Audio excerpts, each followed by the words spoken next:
Hello दोस्तों, सोचो एक देश जहाँ पर लोग इंटरनेट यूज नहीं कर सकते, जहाँ पर टीवी पर सिर्फ गवर्नमेंट का कंट्रोल होता है और तुम्हारी पूरी लाइफ, तुम क्या करोगे, क्या पढ़ोगे, किससे शादी करोगी, तुम्हारी हेयर स्टाइल क्या होगी, सारी चीज़ें गवर्नमेंट डिसाइड करती है। और इस कंट्री का नाम है नॉर्थ कोरिया। नॉर्थ कोरिया, जिसे officially Democratic People's Republic of Korea या DPRK कहा जाता है, ईस्ट एशिया में लोकेटेड है। इसके नॉर्थ में रसिया और चाइना और साउथ में साउथ कोरिया है। लेकिन ये जो लाइन है ना साउथ और नॉर्थ कोरिया के बीच, ये कोई बॉर्डर नहीं है, ये दुनिया की सबसे हेविली और डेंजरस मिलिटराइज्ड बॉर्डर में से एक है, DMZ। इस स्टोरी को समझने के लिए हमें थोड़ा पीछे जाना पड़ेगा हिस्ट्री में। 1910 में कोरिया को जापान ने कॉलोनाइज कर दिया और लगभग 35 साल तक कोरिया जापानीज रूल के अंडर में रहा। फिर आता है 1945, वर्ल्ड वॉर सेकेंड खत्म होती है और जापान हार जाता है और यहीं से कोरिया का फ्यूचर कम्प्लीटली चेंज हो जाता है। कोरिया को दो पार्ट में डिवाइड कर दिया जाता है, नॉर्थ पार्ट सोवियत यूनियन के कंट्रोल में और साउथ पार्ट USA के कंट्रोल में। और यहीं से शुरू होती है कोल्ड वॉर की पॉलिटिक्स। नॉर्थ कोरिया में एक लीडर उभर कर आता है, किम इल सुंग। ये एक कम्युनिस्ट लीडर थे जिन्होंने सोवियत यूनियन के सपोर्ट से पावर ली। 1948 में ऑफिशियली नॉर्थ कोरिया बन जाता है और किम इल सुंग उसके फर्स्ट लीडर बनते हैं। 1950 में एक बड़ी वॉर शुरू होती है, Korean war. North Korea south Korea पर अटैक कर देता है, USA साउथ कोरिया को सपोर्ट करता है। ये वॉर लगभग 3 साल तक चलती है, लाखों लोग मर जाते हैं। 1953 में ऑफिशियली वॉर खत्म नहीं होती है, सिर्फ एक आर्मिस्टिक साइन हो जाता है। इसका मतलब टेक्निकली साउथ और नॉर्थ कोरिया आज भी वॉर में है। और यहाँ से स्टोरी और भी इंटरेस्टिंग होती है। किम इल सुंग अपने देश में एक नया सिस्टम इंट्रोड्यूस करते हैं, चुचे आइडियोलॉजी। इसका मतलब सेल्फ रिलियंस, लेकिन रियलिटी में ये एक डिक्टेटरशिप का फाउंडेशन बन जाता है। नॉर्थ कोरिया ग्रेजुअली एक ऐसा कंट्री बन जाता है जहाँ लीडर को गॉड की तरह ट्रीट किया जाता है। किम इल सुंग के बाद पावर उनके बेटे को मिलती है, किम जोंग इल, और 2011 के बाद उनके ग्रैंडसन किम जोंग उन। यानी 3 जनरेशन से एक ही फैमिली रूल कर रही है।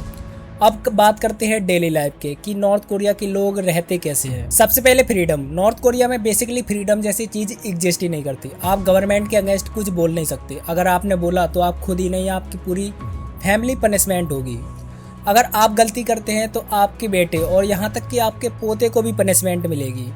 इस सिस्टम को कहते हैं गिल्ट बाय एसोसिएशन। अब बात करते हैं इंटरनेट की। इंटरनेट तो भूल ही जाओ, नॉर्थ कोरिया में ग्लोबल इंटरनेट यूज नहीं कर सकते। उनके पास एक इंटरनल नेटवर्क होता है जिसे इंटरनेट कहा जाता है, जहां फिल्टर्ड कंटेंट मिलता है।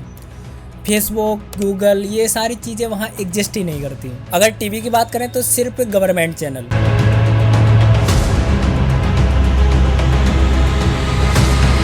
अगर न्यूज की बात करें तो सिर्फ propaganda. Broadcast begins with the national anthem and tributes to North Korea's former rulers. There are cartoons, news programs praising the regime, and of course, the star of the show. Kim Jong-un is presented as a god, provoking fan frenzies reminiscent of Taylor Swift, a man of the people, even braving floodwaters, narrowly dodging tree branches to rescue his citizens. हर दिन लोगों को सिर्फ यही बताया जाता है कि उनका लीडर सबसे पावरफुल और इंटेलिजेंट इंसान है। एजुकेशन सिस्टम भी कम्प्लीटली कंट्रोल्ड है। बचपन से ही बच्चों को सिखाया जाता है कि उनके लीडर डिवाइन है। यहाँ तक कि बुक्स की हिस्ट्री भी मॉडिफाई की गई होती है।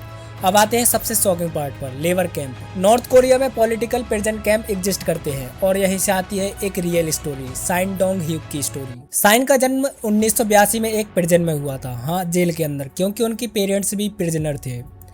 कैंप का नाम था कैंप 14। यहाँ लोग क्राइम से नहीं बल्कि पॉलिटिकल रीजन से बंद किए जाते थे। साइन को बचपन से ही सिखाया जाता है कि ट्रस्ट नो वन, इवन अपनी फैमिली पर भी नहीं। एक दिन उनकी मदर और ब्रदर इसके प्लान बनाते हैं, लेकिन साइन उन्हें रिपोर्ट कर देता है क्योंकि उसे बचपन से ही सिखाया जाता है कि ये सही है। रिजल्ट, उसकी मदर को फांसी दे दी और ब्रदर को गोली मार दी गई। उसके बाद साइन को टॉर्चर किया जाता है, उन्हें भूख से तड़पाया जाता था, यहाँ तक कि वो इंसेक्ट्स तक खाता था अपनी सरवाइव के लिए। फिर एक दिन 2005 के अराउंड साइन एस्केप करता है। वो इलेक्ट्रिक फेंस क्रॉस करता है जहाँ उसके साथ एक प्रिजनर मर जाता है। उसकी डेड बॉडी पर चढ़कर वो एस्केप करता है। इवेंचुअली वो चाइना और साउथ कोरिया पहुँचता है। आज वो दुनिया को नॉर्थ कोरिया की रियलिटी बताता है। You read about heaven and hell, and where in hell, those have to live amongst the flames. That's what the prison camp was like. ये कोई आइसोलेटेड केस नहीं है। रिपोर्ट्स के अकॉर्डिंग आज भी लाखों लोग ऐसे कैंप्स में बंद हैं। अब इकोनॉमी की बात करते हैं। नॉर्थ कोरिया एक एक्सट्रीमली पुअर कंट्री है। 1990 में एक मैसिव फेमिन आया था जिसे ऑर्डोस मार्च कहा जाता है।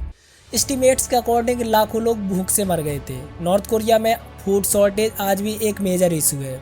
लोग सर्वाइवल के लिए ब्लैक मार्केट पर डिपेंड है। लेकिन आयरनी देखो, गवर्नमेंट अपना मेजर बजट मिलिट्री और न्यूक्लियर वेपन पर स्पेंड करती है। नॉर्थ कोरिया ने मल्टीपल न्यूक्लियर टेस्ट किए हैं जिसकी वजह से कई इंटरनेशनल सैंक्शंस लग चुके हैं, लेकिन फिर भी गवर्नमेंट अपने सिटीजन्स को दिखाती है कि सब कुछ परफेक्ट है। प्योंगयांग कैपिटल सिटी, ये एक शोकेस सिटी है जहां एलाइट लोग रहते हैं, white road, clean building, monuments, लेकिन ये रियलिटी नहीं है, ये सिर्फ एक डिस्प्ले है। नॉर्थ कोरिया टूरिज्म भी अलाउ करता है लेकिन हेविली कंट्रोल। टूरिस्ट को केवल वही दिखाया जाता है जो गवर्नमेंट चाहती है। तुम फ्रीली घूम नहीं सकते हो, तुम्हारी हर मूवमेंट मॉनिटर्ड होती है। और सबसे इंटरेस्टिंग चीज़ है इंफॉर्मेशन कंट्रोल। अगर किसी के पास फॉरेन मूवी या यूएसबी मिल जाए तो उस पर सेवियर पनिशमेंट हो सकती है, इवन डेथ पेनाल्टी तक। अब सवाल आता है कि लोग रिवॉल्ट क्यों नहीं करते। आंसर सिंपल है, फियर और इन्फॉर्मेशन का लैक। अगर तुम्हें पता ही नहीं बाहर क्या हो रहा है तो तुम कंपेयर कैसे करोगे। नॉर्थ कोरिया एक ऐसा एग्जाम्पल बन गया है जहाँ गवर्नमेंट ने अपने सिटीजन्स को आइसोलेट कर दिया है और एक अल्टरनेट रियलिटी में जीने पर मजबूर कर दिया है। आज भी दुनिया के लिए नॉर्थ कोरिया एक मिस्ट्री है। कब क्या होगा कोई नहीं जानता, लेकिन एक बात क्लियर है, जब तक वहाँ के लोगों को इन्फॉर्मेशन और फ्रीडम नहीं मिलती वहाँ के लोग इसी सिस्टम में जीते रहेंगे और साइन डोंग ह्यूग जैसे लोग इसकी रियलिटी बताते रहेंगे। अगर आपको लगता है कि इंटरनेट और फ्रीडम ये कोई नॉर्मल चीज़ें हैं तो एक बार नॉर्थ कोरिया के बारे में ज़रूर सोचना, क्योंकि इस दुनिया में कई लोग हैं जिनके पास ये बेसिक्स की चीज़ें भी नहीं हैं। अगर वीडियो इन्फॉर्मेटिव लगी हो तो वीडियो को लाइक और चैनल को सब्सक्राइब जरूर करें। मिलते हैं नेक्स्ट वीडियो में।